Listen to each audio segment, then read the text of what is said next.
Hello guys, welcome back to the channel and to another White Forest deck profile.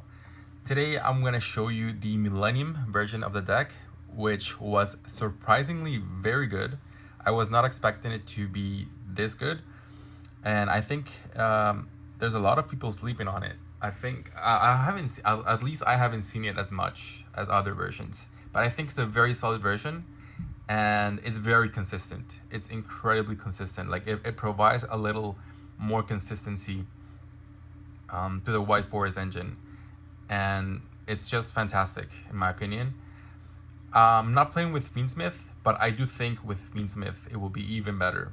So we'll talk about that later into the profile. But before we start, just a quick announcement. I was not able to get a hold of the winner of the giveaway of the playmat, so I will be choosing another one of the participants. So please be on the lookout on your email or your Instagram if you left that in the formulaire, and I will sort that out today actually, so we can get that a little bit the process a little bit quicker. Yeah, but without further ado, let's dive into the profile. So for the White Forest engine, I am the 1 Stellar, the 3 LZ, the 3 Sylvie, the 1 Rusia, and the 1 LZ.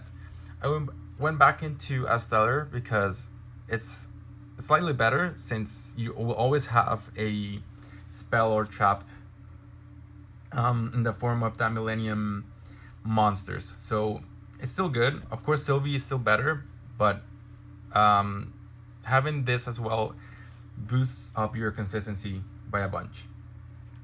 And then for the 1 Tails and the 1 Woes, I don't think you need more. If you want to play Scourge, I thought about it, but honestly, the key of what makes the deck so good is the consistency it has. The Millennium cards really do have an immense boost on consistency for the deck, so I've never really missed it during the testing, so I think it's fine, but we can try out to add those as well to see how it does.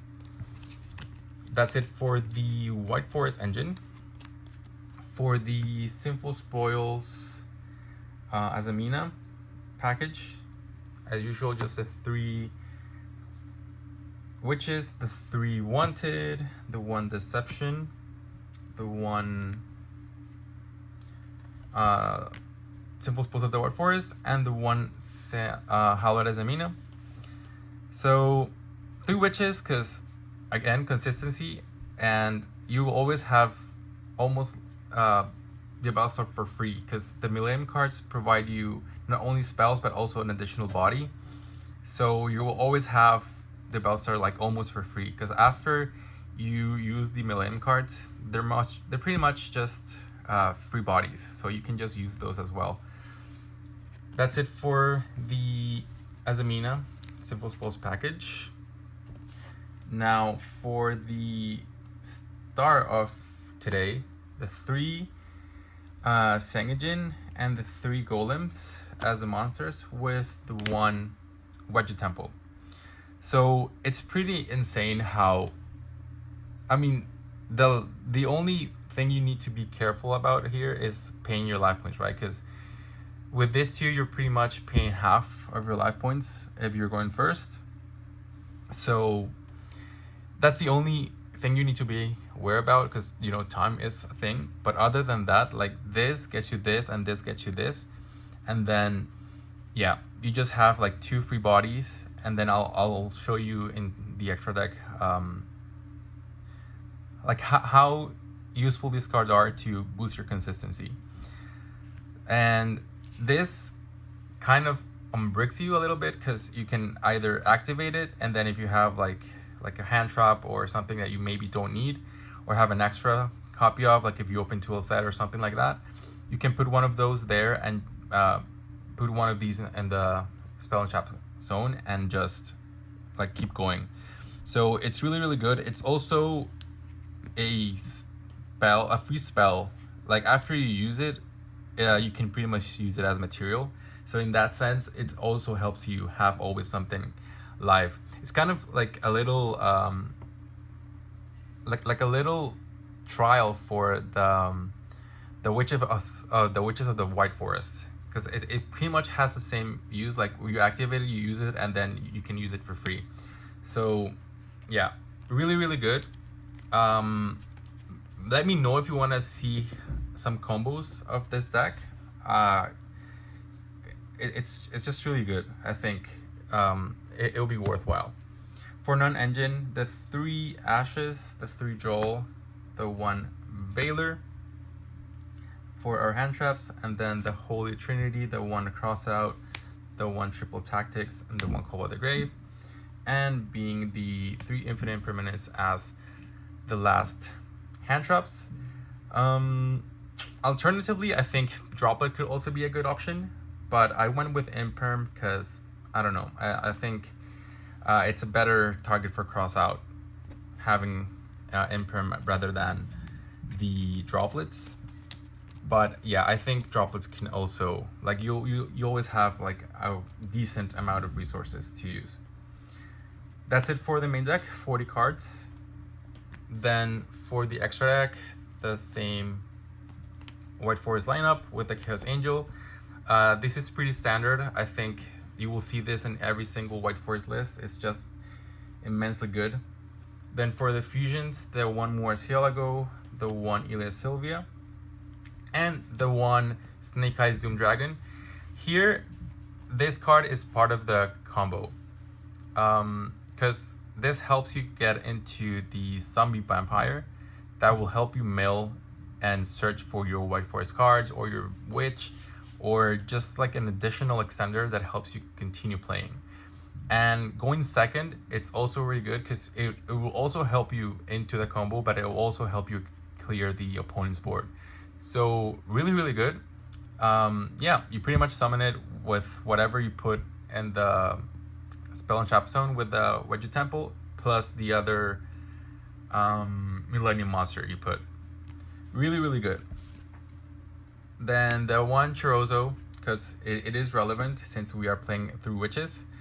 And yeah, just witches plus Murcielago. It's really good.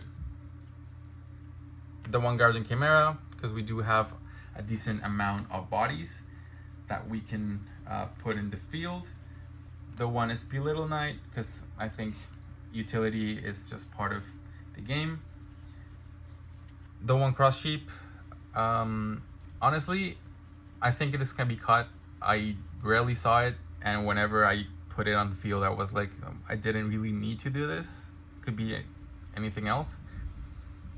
The 1 Zombie Vampire, because it's just part of the combo. If you maybe don't open Sylvie or like something to access your White Forest engine or the Sinful Spoils engine, Zombie Vampire can help you boost that little bit more and just summon something from the grave. And yeah, it also helps you like kind of scout where your opponent is playing. And then I'm playing the 1 Sapper Shrimp with the Silent Warrior as the pop combo with the 1 Coral Dragon. And here is where I'm thinking like, okay, maybe we can put Fiendsmith here. Like Cross Sheep can go, and this 3 can go as well. And yeah, you can put a small Fiendsmith package there with maybe not Agnum Day, just like the Moonhaven, and then the Link 1, Link 2, and then Desiree. Maybe you can take out Chorozo if you really wanted to play Agnum Day. But yeah, I wouldn't go that far for that. I think Fiendsmith will be a great addition for the deck. Let me know if you want to see that version as well, and if you want to see some of the combos that this deck provides. It's really fun, and it just has a lot of like interruptions as well. But yeah, that's it for the profile, guys. Let me know what you think in the comments. I think it's a very solid choice to play the deck if you don't have access to the other stuff. Of course, with the upcoming support, I don't really think this version will last that long, because of course we're gonna have a lot more resources and a lot of more cards that are gonna be a whole better. But yeah, like if you want to try something different, something new, I think this version is really, really good. I think it could be a lot better. Not only like Fiendsmith talking, but just like in general, I think we can move some of the ratios around. And yeah, I don't know. I was just surprised how good this version of the deck was. And it's just insane how much advantage this card alone gives you. Like, this is pretty much like a one card starter. And yeah, only paying 2,000 life points. With the boards you're leaving, like, it doesn't really matter, because you're gonna be killing your opponent really fast next turn. But yeah, that's it for the profile, guys. Thank you again for watching, and again, just keep an eye out on your social media or email if you left that on the formulaire, and I'll be reaching out to you guys with one lucky winner to get this playmat. Thank you guys, and take care.